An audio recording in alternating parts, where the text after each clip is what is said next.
하늘의 문을 여소서 이곳을 주목하소서 주를 향한 노래가 꺼지지 않으니 하늘을 열고 보소서 이곳에 임재하소서 주님을 기다립니다 기도의 향기가 하늘에 닿으니 주여 임재하여 주소서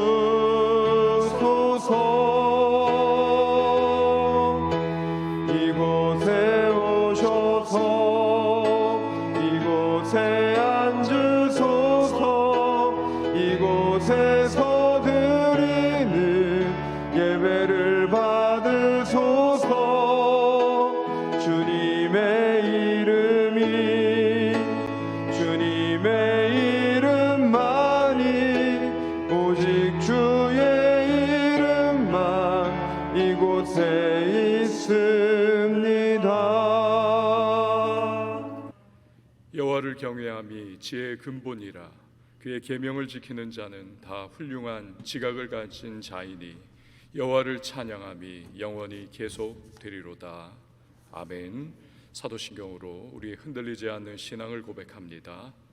전능하사 천지를 만드신 하나님 아버지를 내가 믿사오며 그 외아들 우리 주 예수 그리스도를 믿사오니 이는 성령으로 잉태하사 동정녀 마리아에게 나시고 본디오 빌라도에게 고난을 받으사 십자가에 못 박혀 죽으시고 장사한 지 사흘 만에 죽은 자 가운데서 다시 살아나시며 하늘에 오르사 전능하신 하나님 우편에 앉아 계시다가 저리로서 산자와 죽은 자를 심판하러 오시리라.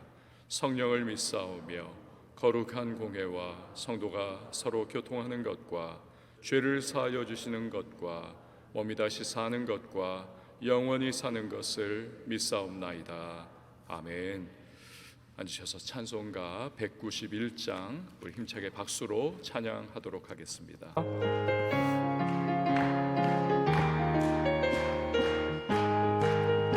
내가 매일 기쁘게 순례의 길 행함은 주의 팔이 나를 안보함이요 내가 주의 큰 복을 받는 참된 비결은 주의 영이 함께함이라.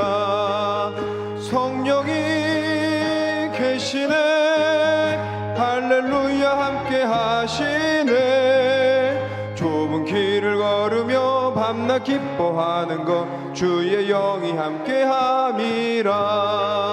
전에 죄에 빠져서 평안함이 없을 때 예수 십자가의 공로 힘입어 그 발 아래 엎드려 참된 평화 얻음은 주의 영이 함께함이라.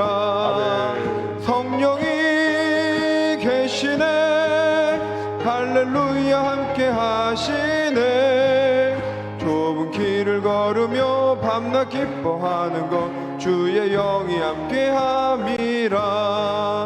나와 동행하시고 모든 염려하시니 나는 숲의 새와 같이 기쁘다. 내가 기쁜 마음으로 주의 뜻을 행함은 주의 영이 함께함이라. 성령이 계시네 할렐루야 함께 하시네 좁은 길을 걸으며 밤낮 기뻐하는 것 주의 영이 함께함이라. 세상 모든 욕망과 나의 모든 정욕은 십자가에 이미 못을 박았네. 어두운 밤이 지나고 무거운 짐 벗으니 주의 영이 함께함이라. 성령이 계시네 할렐루야 함께 하시네 좁은 길을 걸으며 밤낮 기뻐하는 것 주의 영이 함께함이라. 자, 이 시간에 보실 하나님의 말씀은 욥기 5장 17절에서 27절 말씀, 욥기 5장 17절에서 27절 말씀 우리 한 절씩 교독하도록 하겠습니다. 볼지어다 하나님께 징계받는 자에게는 복이 있나니 그런즉 너는 전능자의 징계를 업신여기지 말지니라. 하나님은 아프게 하시다가 싸매시며 상하게 하시다가 그의 손으로 고치시나니 6가지 환난에서 너를 구원하시며 7가지 환난이라도 그 재앙이 내게 미치지 않게 하시리며 기근 때의 죽음에서 전쟁 때 칼의 위협에서 너를 구원하실 터인즉 내가 혀의 채찍을 피하여 숨을 수가 있고 멸망이 올 때에도 두려워하지 아니할 것이라. 너는 멸망과 기근을 비웃으며 들짐승을 두려워하지 말라. 들에 있는 돌이 너와 언약을 맺겠고 들짐승이 너와 화목하게 살 것이니라. 내가 내 장막의 평안함을 알고 내 우리를 살펴도 잃은 것이 없을 것이며 내 자손이 많아지며 내 후손이 땅의 풀과 같이 될 줄을 내가 알 것이라. 내가 장수하다가 무덤에 이르리니 마치 곡식단을 제때에 들어올림 같으니라. 함께요. 볼지어다 우리가 연구한 바가 이와 같으니 너는 들어보라. 그러면 내가 알리라. 아멘. 기도하시겠습니다. 드린 예물 총회 세례교인 헌금 11조 헌금 감사 헌금 1,000번째 서원 헌금 주일 헌금 선교 헌금 주님 앞에 봉헌합니다. 하나님 감사합니다. 오늘 우리를 기도의 자리에 또 기도의 시간에 부르시고 또 깨워주시고 오늘도 하나님의 얼굴을 구하며 이 하루를 시작할 수 있는 은혜를 베풀어 주시니 감사를 드립니다.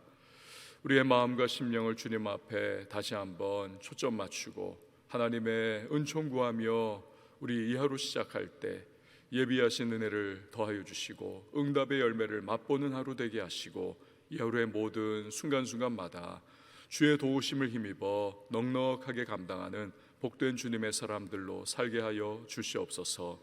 여러 가지 시험과 환난과 또 문제거리를 가지고 주 앞에 기도하며 올려드릴 때 우리의 형편과 상황을 아시는 주님께서 하늘의 문을 열어주시고 구하는 것이나 생각하는 것에 넘치는 풍성한 응답을 허락해 주실 줄 믿습니다. 답답함이 한탄이 변화하여 찬양의 제목 되게 하시고 슬픔이 변화하여 우리의 감사의 제목이 되게 하여 주실 줄 믿습니다. 오늘도 여러 가지 기도의 제목, 간구의 소망, 또 감사의 제목 담아 주님 앞에 예물을 올려드립니다. 주께서 연락하여 주시고 하늘의 신령한 은혜, 땅에 기름진 복을 더하시고 거룩한 부자로서 더 많이 베풀고 나누고 구제하고 헌신하며 복음 위하여 충성케 하여 주시옵소서.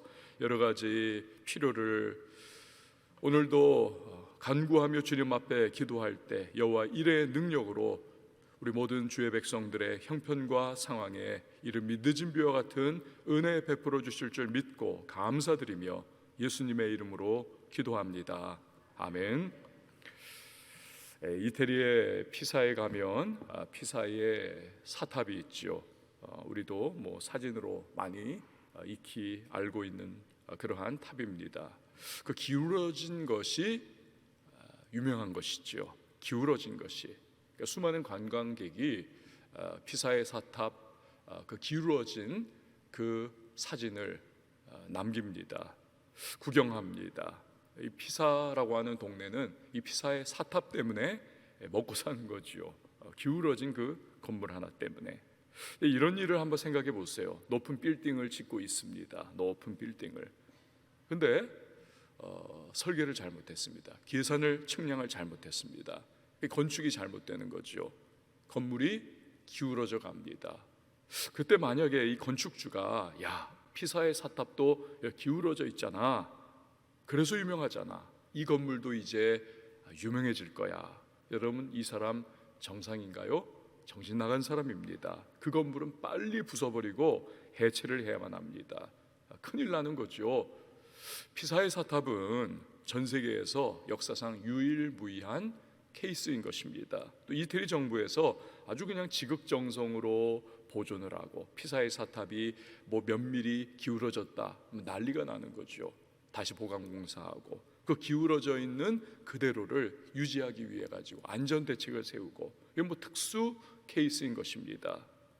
앞에서 기울어지게 건축한 건물을 이 피사의 사탑을 거론하면서 헛소리하는 거, 이걸 두고 일반화의 오류를 범한다라고 하는 거죠. 이러이러하니까 이것도 그렇게 될 거야. 일반화하는 것, 오류를 범하는 것입니다. 잘못하는 거죠. 지금 엘리바스가 바로 그러한 일반화의 오류에 빠져 있는 것이죠. 욥이 당하는 까닭 모를 고난이 있습니다. 근데 너는 하나님의 징계를 지금 받고 있는 거야. 그 징계를 잘 견디면 큰 복을 받을 거야. 인생의 고난과 고통이 사라질 것이고 평온한 노년을 보내면서 너는 복된 인생을 살게 될 거야. 그러니 자꾸 욥아, 잔말하지 말아라. 그냥 회개해. 하나님이 주시는 징계와 고난 그거 빨리 잘 받아들여. 그게 지금 네가 해야 할 일이야. 그러니까 자꾸 이런 식으로 고난을 당하고 있는 욥을 보면서 이 엘리바스라고 하는 사람이 일반화의 오류에 빠져 들어 있는 거죠. 사실상 욥의 고난은 무엇입니까? 특수 케이스입니다. 두 가지 의미를 가지고 있죠. 첫 번째는 이 사탄의 삐뚤어진 도전 앞에서 욥이라고 하는 신앙의 사람을 통하여서 하나님이 사탄의 잘못된 도전을 책망하고 무력화하고 꾸짖기를 원하시는 것이죠. 그 안에 그런 의미가 담겨 있습니다. 두 번째로는 고난당하는 욥의 한탄을 우리가 이 욥기를 통해서 계속 묵상을 하다 보면은 이 욥의 마음 속에도 은근하게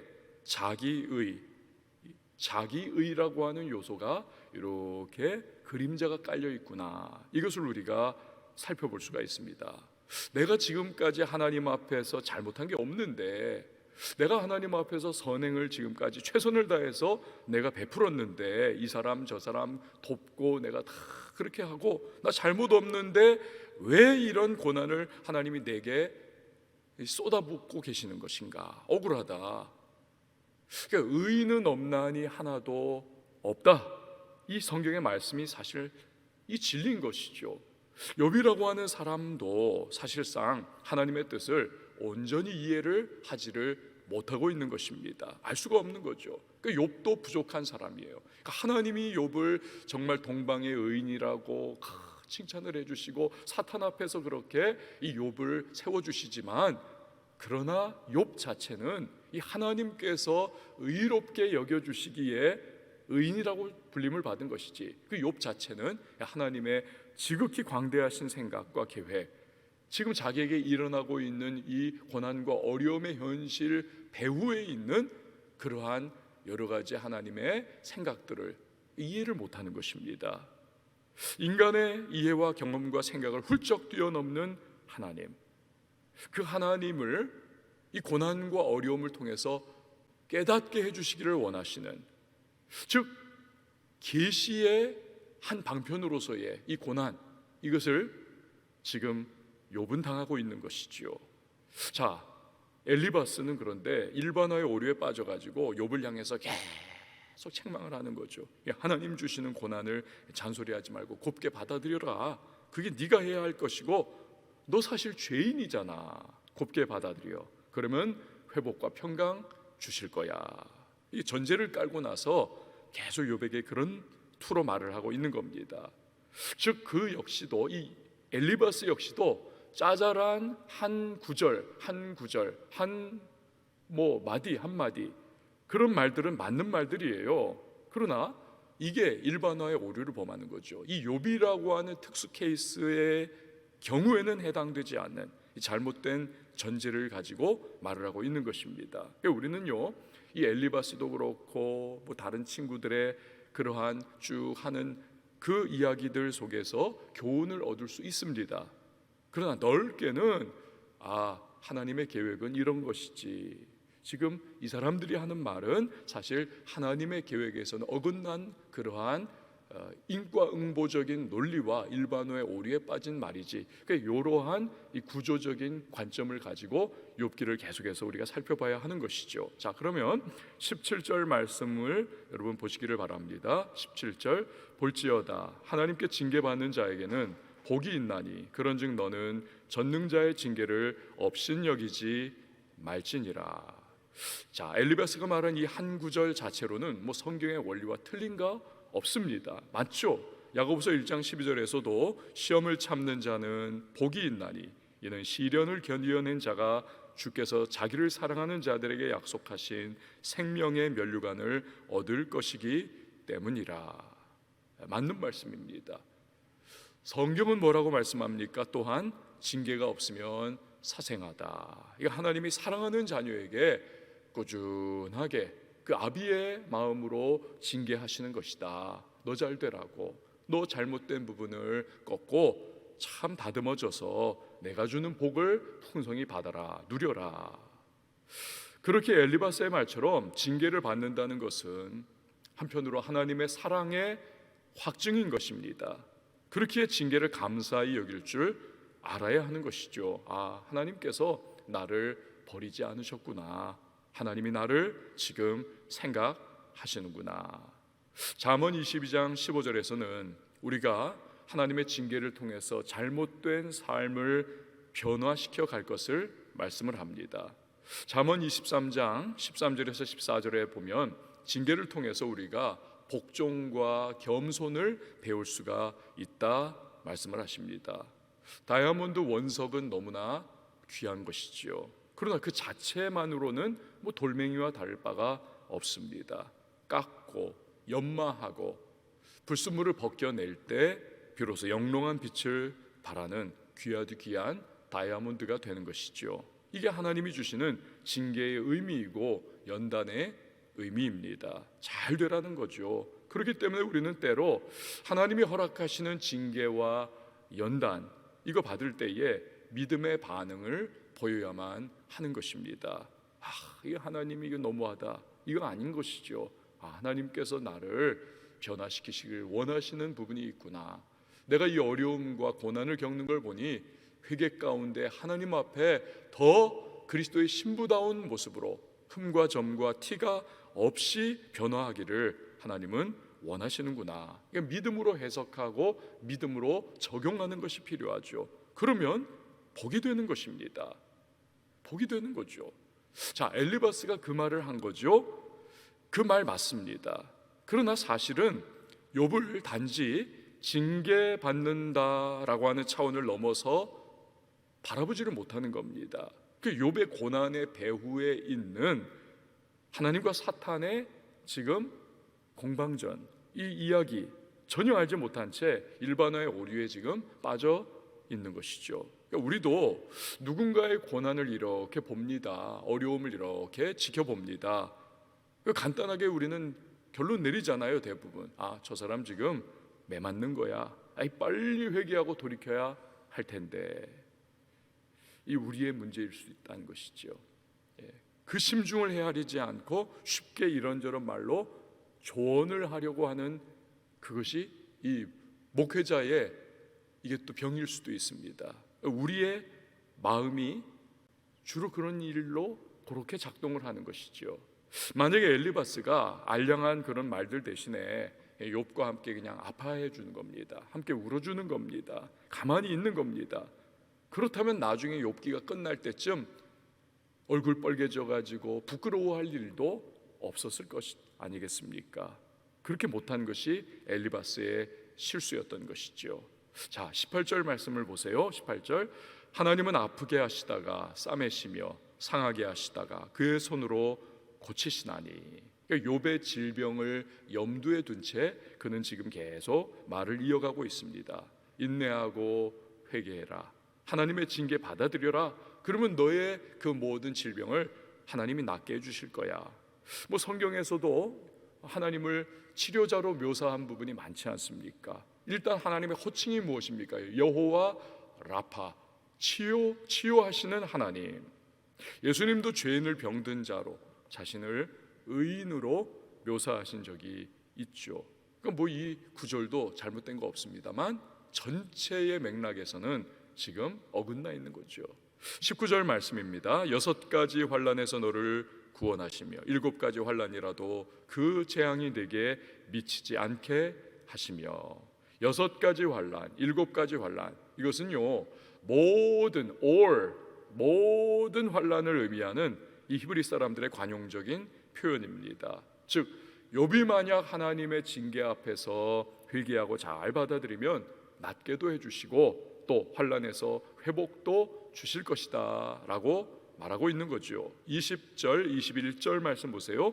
기근 때 죽음에서 전쟁 때 칼의 위협에서 너를 구원하실 터인즉 네가 혀의 채찍을 피하여 숨을 수가 있고 멸망이 올 때에도 두려워하지 아니할 것이라. 기근과 전쟁, 이 두 가지는 고대 사회의 사람들이 가장 두려워하던 두 가지가 아닙니까? 그러니까 아브라함도 기근을 피해 가지고 애굽으로 내려갔던 적이 있지요. 그 정도로 기근은 무서운 천재지변이 아닙니까? 지금처럼 현대화된 과학화된 그러한 농사법이 관계수로 기법이 없던 고대 사회, 꼼짝없이 굶어 죽는 것입니다. 전쟁도 그렇죠. 일순간에 모든 것 다 잃고 아내와 자식들 노예가 되고 자기 목숨 빼앗기는 것이니 가장 큰 재앙입니다. 하나님을 받아들이면 하나님은 그런 것에서 지켜주신다라는 거죠. 또 혀의 채찍은 사람들의 비방의 말을 의미를 합니다. 지금 욥이 바로 그걸 당하고 있는 거죠. 욥이 어떻습니까?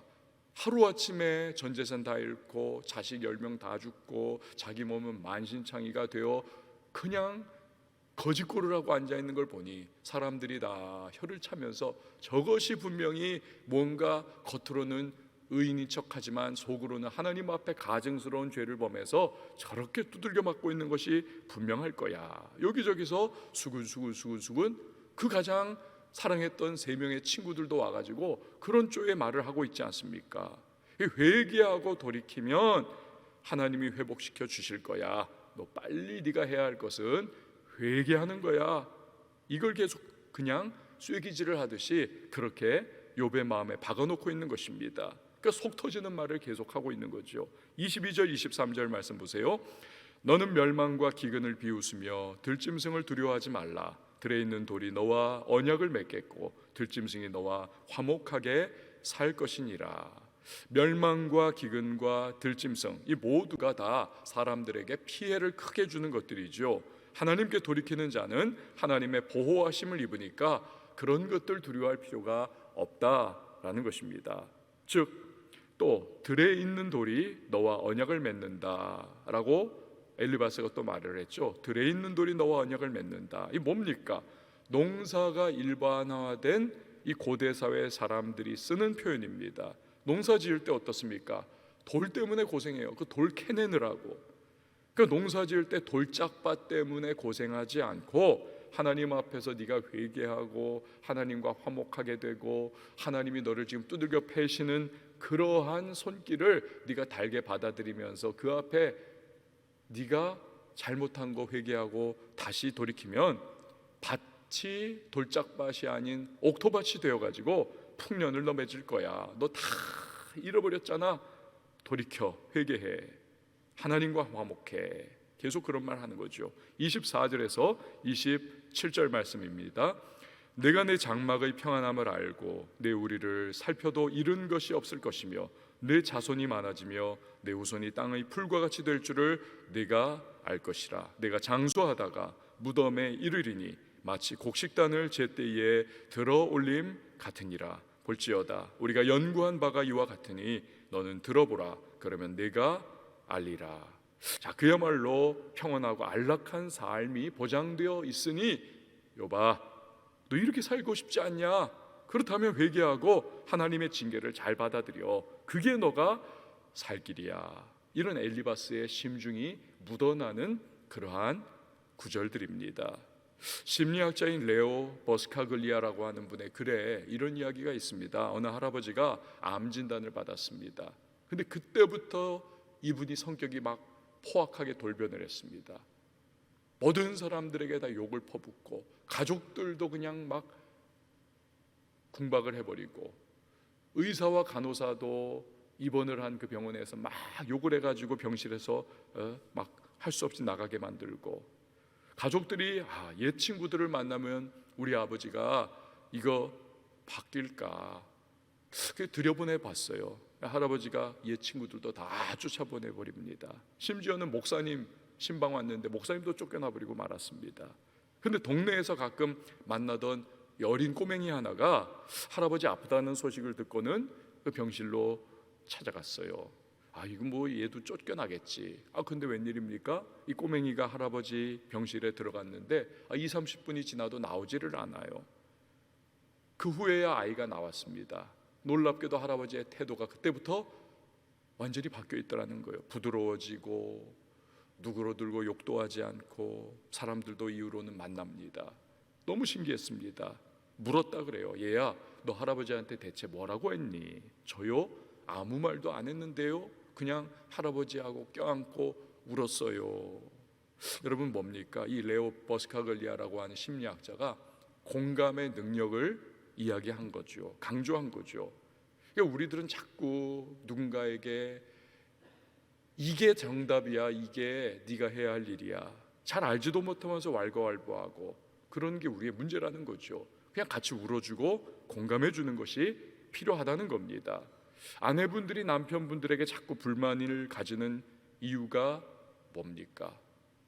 자꾸 이야기를 마음이 힘들어서 하면 남편은 A 플러스 B는 C인데 왜 자꾸 너는 말을 자꾸 많이 하냐, 도식적인 그러한 정답을 내려주려고 하는 것이 이 불만인 거죠. 그게 아니라는 것입니다. 아내가 원하는 것은 따뜻한 위로와 힘들었구나, 그렇게 등 두드려주는 그 한마디 말이면 되는데 자꾸 답을 주려고 하니까 이게 안 된다는 거죠. 화성에서 온 남자, 금성에서 온 여자라고 하는 책도 있지 않았습니까? 사고 구조가 달라요. 감성 구조가 달라요. 서로를 이해하기 위해서 그러니 노력하라 라고 하는 내용이죠. 오늘 뭐 남편과 아내의 관계도 그렇고 우리가 만나는 많은 사람들, 눈에 보이는 것이 다가 아니고 겉으로 드러난 것이 모두가 아닌 것입니다. 우리는 자꾸 누군가를 쉽게 정죄하려고 하고 판단하려고 하는 그러한 문제를 갖고 있는 사람들이죠.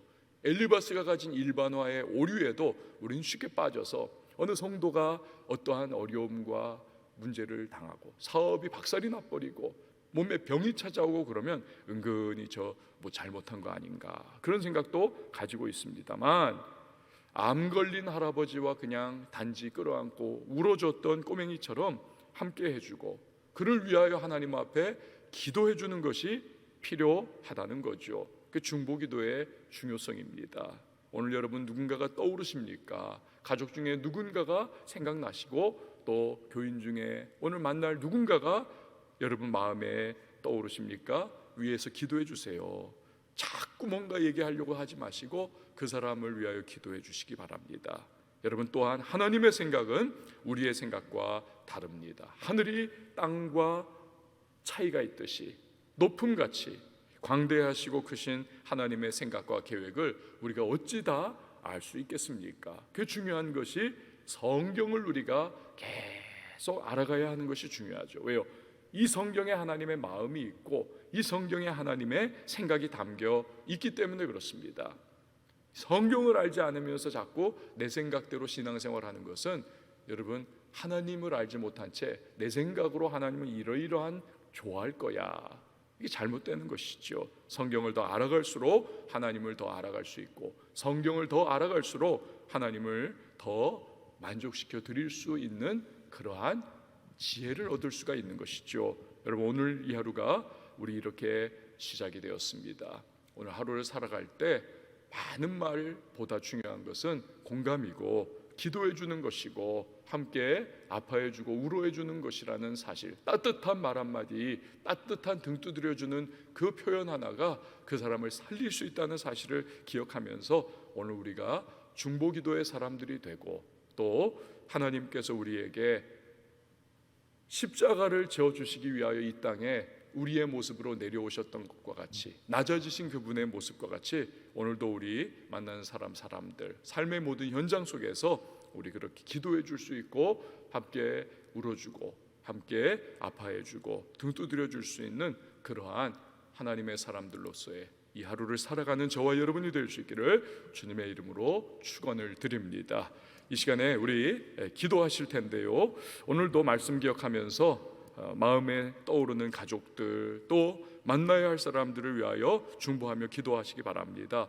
또 주님은 우리를 아세요. 엘리바스는 욥을 모릅니다. 하나님은 아십니다. 우리의 마음의 아픔과 남들이 오해하는 부분들, 또 억울한 부분들 다 하나님 아십니다. 그 하나님 앞에 주여 위로와 소망 주시고 오늘도 주님으로 말미암아 회복하게 해달라고 여러분 기도하시기를 바랍니다. 태신자 전도를 위해서 기도해 주시고요, 10월 24일 초청일을 위해서 기도해 주세요. 말씀을 준비해야 할 저를 위해서도 기도 부탁을 드립니다. 다음 세대 부흥을 위해서 기도해 주시고 코로나19 종식을 위해서 또 이 도시를 위해서, 교회들을 위해서, 나라와 민족을 위해서도 기도하며 나갈 때에 우리 한번 두 손 높이 들고 주님의 이름 한번 외치고 기도합니다.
아멘.